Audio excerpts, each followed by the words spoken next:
Europäische Kommission im Hinblick auf die Waffenruhe sich entwickelt. Wir haben einen anderen Hoffnungsschimmer. Ich sage mal so, wir sind zuversichtlich, dass wir hochrangige Mitglieder der amerikanischen Administration haben werden.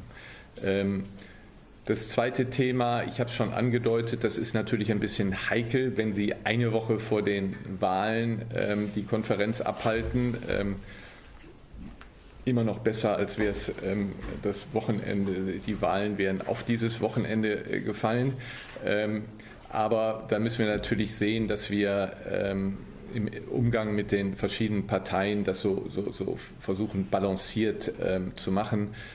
Deswegen, das kann ich auch ankündigen, sind wir sehr froh, dass wir den Bundespräsidenten gewinnen können für die Eröffnung, sodass wir eine hochrangige deutsche Eröffnung haben.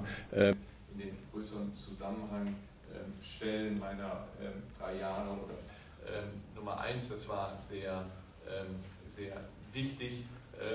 Und wir werden auch diesmal keine Vertreter der russischen Regierung in Berlin, in München haben, aber wir werden schon Vertreter auch der russischen Zivilgesellschaft bei uns haben werden. Also da ist eine Zäsur. Kongo anscheinend Goma eingenommen hat, also diese Krise im Osten. Ich habe das auch zu Beginn ausgeführt, wo die Münchner Sicherheitskonferenz herkommt.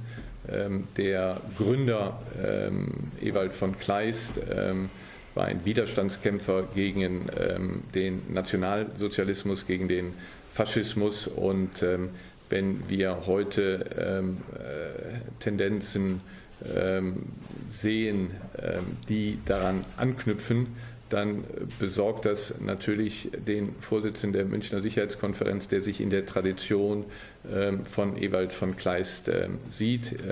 Wie Sie wissen, wie Sie vielleicht wissen, habe ich in den letzten Jahren ja die Vertreter der AfD nicht zur Münchner Sicherheitskonferenz eingeladen und ich sehe auch keine Begründung, warum das in diesem Jahr anders sein sollte. Sie haben ja auf Musk gesprochen, in dem Gespräch zwischen Musk und Frau Weidel hat sie sich ja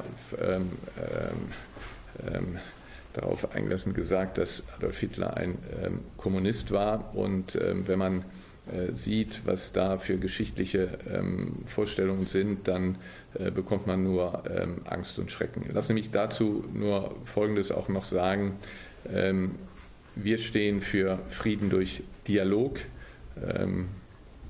Die AfD und auch die BSW, die Abgeordneten im Parlament, haben, als Präsident Zelensky dort war, den Plenarsaal verlassen. Und das ist etwas, was genau im Gegensatz zur Münchner Sicherheitskonferenz steht, wo wir den Dialog gerade befürworten. Also das mit Konflikten, wir haben dann natürlich die dramatisch sind, der dramatischste vielleicht im Sudan mit über 11 Millionen. Ich darf daran erinnern, dass wir unter Trump I am Ende mehr amerikanische Soldaten in Europa stationiert haben als vorher, dass unter Biden auch das transatlantische Verhältnis sehr gut war.